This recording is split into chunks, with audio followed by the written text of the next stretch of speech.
नमस्कार। आज हम नजर डाल रहे हैं सरिता मौर्य की आने वाली किताब पर। शीर्षक है 17 साल की जिम्मेदारी।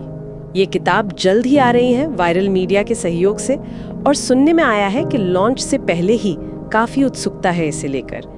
हमारे पास इसके कुछ मुख्य अंश है और लेखिका के बारे में भी थोड़ी जानकारी है। तो चलिए आज कोशिश करते हैं समझने की कि इस किताब के पीछे क्या सोच है, क्या अनुभव है और ये इतनी खास क्यों लग रही है लोगों को। शुरुआत करते हैं शीर्षक से ही, 17 साल की जिम्मेदारी। ये तो सीधे दिल पर लगता है ना? सिर्फ 17 की उम्र में पूरे परिवार की जिम्मेदारी, और फिर वो टैगलाइन, मेहनत ही मेरी किस्मत है। क्या कहने, ये अपने आप में बहुत कुछ कह देता है। बिल्कुल बिल्कुल, ये शीर्षक मतलब सीधे पाठक को कहानी के मर्म तक ले जाता है। कम उम्र में बड़ी जिम्मेदारियां और फिर उससे जो एक मजबूती आती है।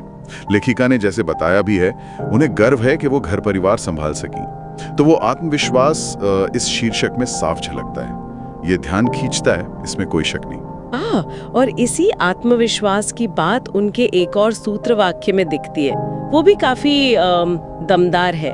गरीब पैदा हुए हैं पर अमीर मरेंगे। उनका मानना है कि अगर कोई गरीबी में ही चला जाता है तो ये उसकी अपनी गलती है। वो कहती हैं, ईश्वर ने हमें गरीब परिवार में जरूर जन्म दिया है, लेकिन हम मेहनत करके एक अच्छे इंसान बन सकते हैं। ये एक बहुत मजबूत मौकिफ है। हाँ, जबरदस्त जोर है यहाँ पर व्यक्तिगत प्रयास और कह सकते हैं इच्छा शक्ति पर। ये सोच कि मेहनत से इंसान अपनी किस्मत पलट सकता है, ये यकीनन कई लोगों को प्रेरणा देगी। हालांकि ये देखना दिलचस्प होगा कि किताब इस बात को कैसे सामने रखती है। क्या सफलता सिर्फ मेहनत पर है या फिर बाहरी हालात, समाज, उनका भी कोई रोल होता है? ये पहलू इसे और गहरा बना सकता है। सही कहा, पर लगता है लेखिका का मुख्य उद्देश्य ही शायद दूसरों को प्रेरित करना है। वो अपने जीवन के संघर्ष को, संघर्ष शब्द इस्तेमाल किया है उन्होंने, उसे दूसरों के लिए एक मिसाल की तरह देखती हैं। उनसे पूछा भी गया कि किताब से क्या संदेश देना चाहती हैं, तो सीधा जवाब था, मेहनत से कोई भी लक्ष्य पा सकता है। शायद ये जो मदद करने की भावना है, इसी वजह से इतनी चर्चा हो रही है किताब की। और ये बात वाकई ध्यान खींचती है, जो आपने पहले भी कहा कि उनकी सबसे बड़ी प्रेरणा वो खुद है, खुद से। ये एक अलग लेवल का आत्मविश्वास है। वो खुद को भावनात्मक बताती हैं, मजबूत और रचनात्मक भी।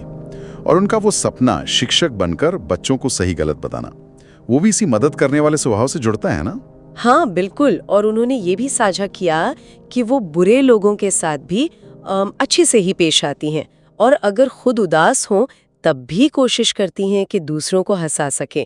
एक और संदेश है उनका जो मुझे काफी सोचने पर मजबूर कर गया, लोग एक दूसरे की बुराई करने के बजाय खुद को देखें। आत्मनिरीक्षण। हाँ, आत्मनिरीक्षण की बात ये उनके व्यक्तित्व की एक और परत खोलता है। लगता है पाठक किताब में एक मल्टी डायमेंशनल शख्सियत से मिलेंगे। हाँ, ये तो है। तो कुल मिलाकर देखें तो 17 साल की जिम्मेदारी, ये संघर्ष की, अटूट विश्वास की और मेहनत से अपना रास्ता बनाने की एक बेहद प्रेरणादायक कहानी लग रही है। इसमें वो सारे तत्व हैं जो पाठकों को खींचते हैं, खासकर उन्हें जो मुश्किलों पर जीत की कहानियां पसंद करते हैं। लॉन्च का इंतजार रहेगा वाकई। सार तो यही निकल रहा है, मेहनत के जरिए मुश्किल हालात पर विजय पाना। किताब का मकसद साफ है, दूसरों को प्रेरित करना, उन्हें रास्ता दिखाना, और ये लेखिका के अपने अनुभवों और उनके भविष्य के सपनों से सीधे जुड़ता है। वैसे लेखिका का एक कथन और है जो सोचने लायक है, जब तक जिंदगी है तब तक प्रॉब्लम आती रहेंगी। इस पर शायद पाठक भी सोचेंगे, क्या जीवन की चुनौतियों को बस ऐसे ही स्वीकार कर लेना, जैसा वो कह रही हैं, हमें सच में आगे बढ़ने की ताकत देता है, या इसके और भी पहलू हो सकते हैं? ये एक गहरा सवाल है। किताब पढ़ने के बाद शायद इस पर और विचार उभरे।